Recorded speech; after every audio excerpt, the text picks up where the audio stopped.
how do you start a war, specifically to prevent one? That's a crazy question, right? It really is. Yeah. I mean, think about that for a second. Today, we are looking at how firing a barrage of ballistic missiles across international borders might actually be like the world's most aggressive form of conflict de-escalation. Which sounds completely counterintuitive. I mean, conventional wisdom says firing a missile is the ultimate act of aggression, period. Right. But in the modern Middle East, the physical weapons themselves are sometimes, well, they're almost secondary to the diplomatic message they carry. Yeah, exactly. And, today is Sunday, June 7, 2026. If your phone is anything like mine, you've probably been doom scrolling through this absolute barrage of terrifying news alerts all morning. Oh, it's been nonstop. Seriously, you've got these confusing, overlapping headlines from Bean Express and other outlets about, explosions in Lebanon, missiles flying from Iran, global superpowers scrambling to intervene. It induces some serious anxiety to watch this all unfold in real time. It absolutely does. It's overwhelming. So our mission for this deep dive is to we're going to hit pause on that frantic breaking news cycle. Right. Take a breath. Exactly. We are going to organize those chaotic puzzle pieces for you. We'll trace the exact timeline of what happened, but more importantly, we're going to explain the hidden logic of why it happened. And to find that logic, we kind of have to stop looking at the Middle East as a map with, distinct, brightly colored borders. What do you mean by that? Well, the geopolitics of this region operates like a highly sensitive, completely invisible tripwire system. You bump into a string in one country, and an alarm triggers halfway across the continent. Right. It's like you knock over a vase in the living room, and the garage explodes. That is a perfect way to put it. So let's trace that exact timeline. The very first tripwire was tripped in Lebanon. Right. The Israeli Defense Forces, the IDF, they launched a strike on the southern suburbs of Beirut, the capital of Lebanon.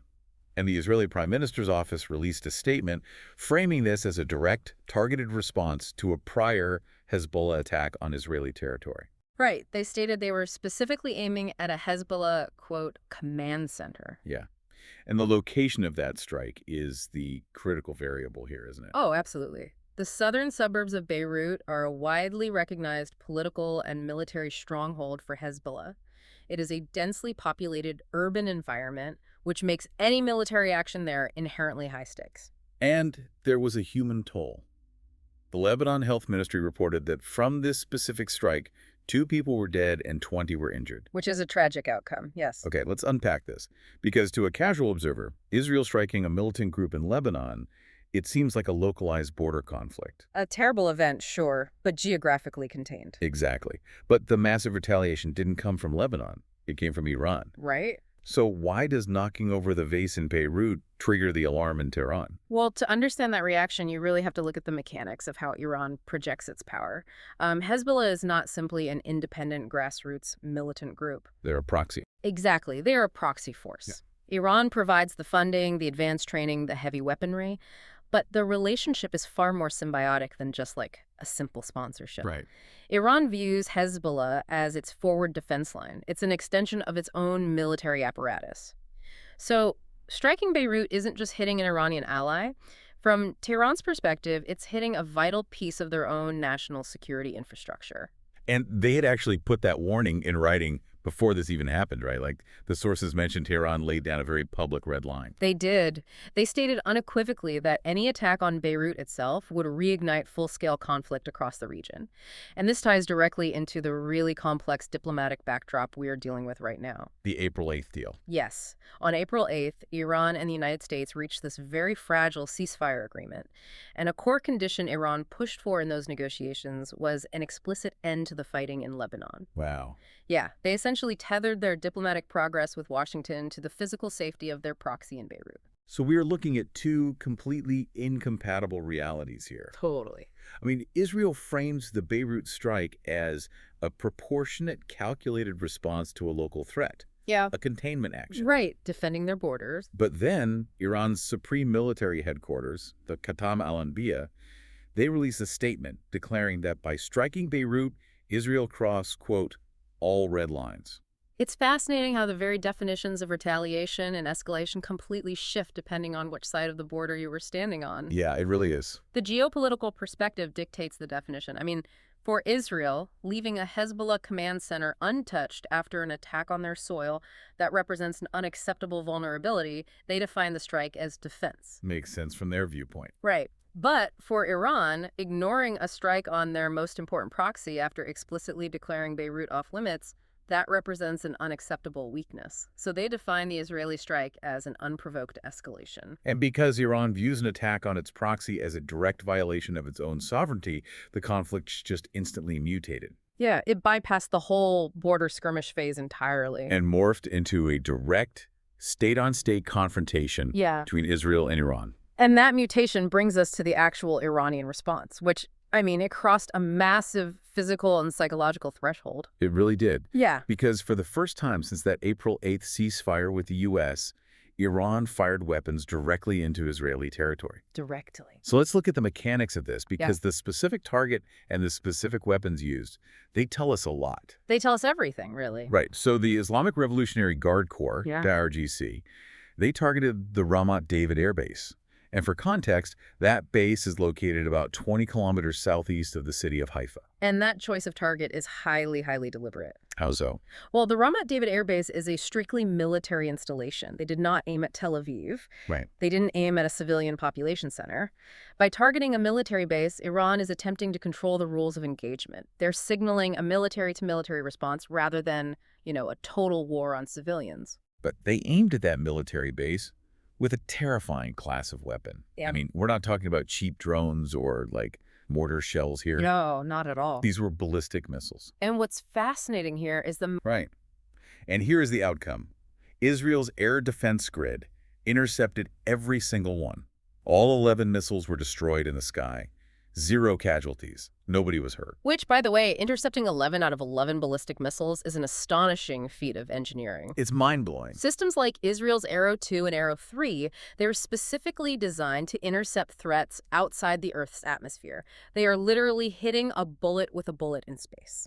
But, and this is a big but, we need to examine the economics of that interception to understand the true nature of this conflict. Yes, the financial cost of keeping the sky clear. Right, because it's not cheap. Oh, not even close. A single interceptor missile from the Arrow system can cost anywhere from $2 to $3 million. Wow.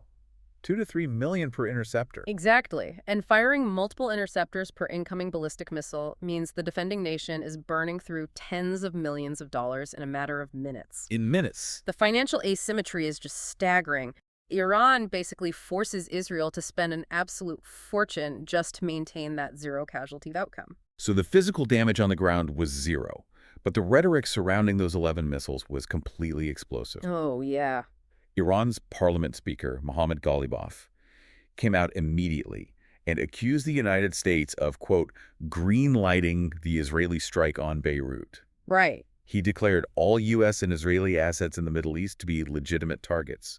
And then the IRGC echoed this. They called the missile strike a warning and threatened to broaden their targets if there is any further aggression. Which is very strong language. It is. And here's where it gets really interesting, because I'm looking at this massive disconnect. You have this apocalyptic rhetoric coming out of Tehran, legitimate targets, all red lines crossed, broad response. Yeah. But the physical action is just 11 missiles aimed at a hardened military base and completely intercepted. Uh-huh. Wait, am I crazy? Or is this almost like a performative strike? A performative strike. I like that. Right. Like imagine 2 guys at a bar, one guy gets shoved, and he has to throw a punch to defend his honor. Mm-hmm. But he knows the other guy is wearing, heavy body armor. So he telegraphs a very specific punch right at the armor. He knows it will get blocked, but he gets to turn to the rest of the bar and say, hey, I defended myself, without actually starting a bloody, uncontrollable brawl.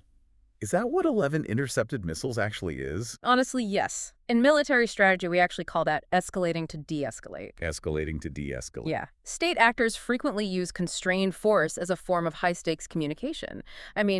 Iran possesses a massive, highly sophisticated arsenal. They could easily launch a swarm of hundreds of missiles simultaneously in an attempt to just overwhelm the air defense grid. Right, if they really wanted to do damage. Exactly. By choosing to fire only 11, and by telegraphing them at a hardened military target, they are mathematically ensuring a very low probability of mass casualties. They knew the body armor would hold. They banked on it. The messaging here is aimed at multiple audiences simultaneously. To Tel Aviv, the message is, we have the capability to reach your strategic bases. Okay, that's one audience. But the primary audience is often domestic. The regime in Tehran needs to project strength to its own citizens and to its proxy allies. They have to show decisive action after their red line in Beirut was crossed. Right, they can't just do nothing. Exactly. So this highly choreographed strike allows them to claim retaliation and save face without forcing Israel into an uncontrollable all-out regional war. Okay, so they satisfy the need to look tough without triggering a regional collapse. Precisely. But, I mean, a performative strike is still a strike. You launch a hypersonic ballistic weapon into another sovereign nation. You cross a massive geopolitical Rubicon. You certainly do. So the immediate burning question, the second those 11 missiles were intercepted, was, how is Israel going to react? And the Israeli reaction was incredibly severe in its tone. Officials instantly labeled the Iranian launch a, quote, grave mistake. The language from the military was unequivocal.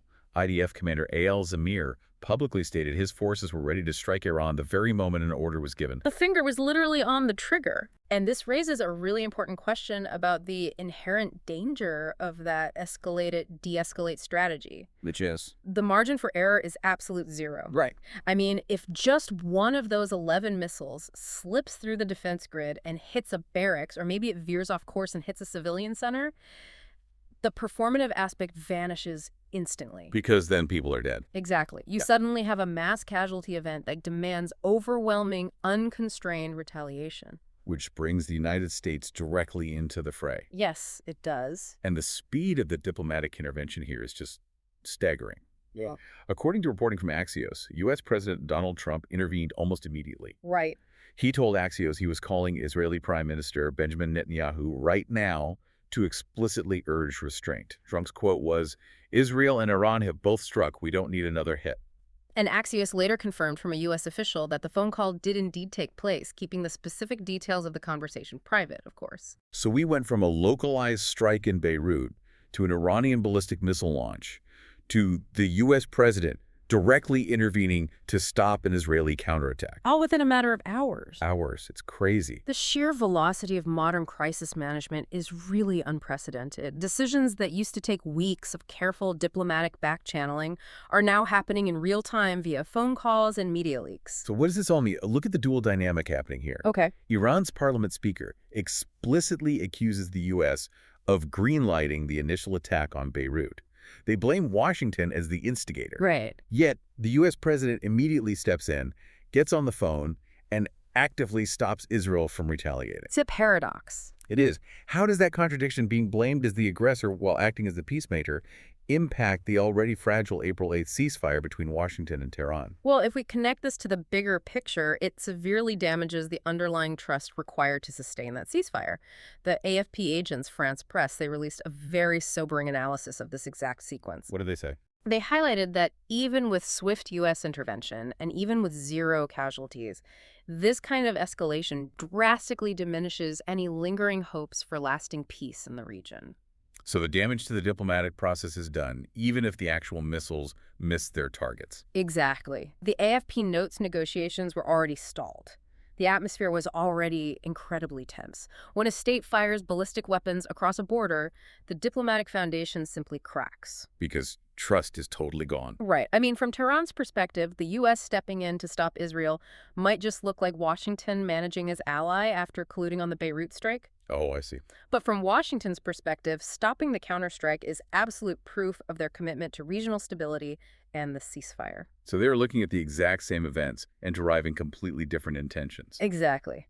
A bilateral agreement between Washington and Tehran is never truly isolated. It is always held hostage by the actions of Israel, Hezbollah, and the volatile tripwires between them. Which brings us right back to that invisible tripwire system we started with. Full circle. We started today with a single localized strike. The IDF hit a Hezbollah command center in a suburb of Beirut. Right. But because of those deeply entrenched regional alliances, that single explosion bypassed borders.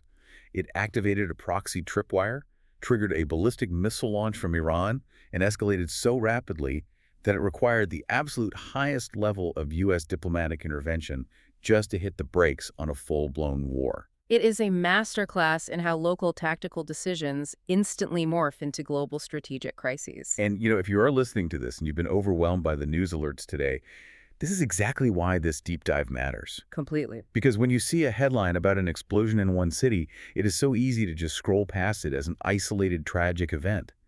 But having this timeline equips you to look past the isolated event.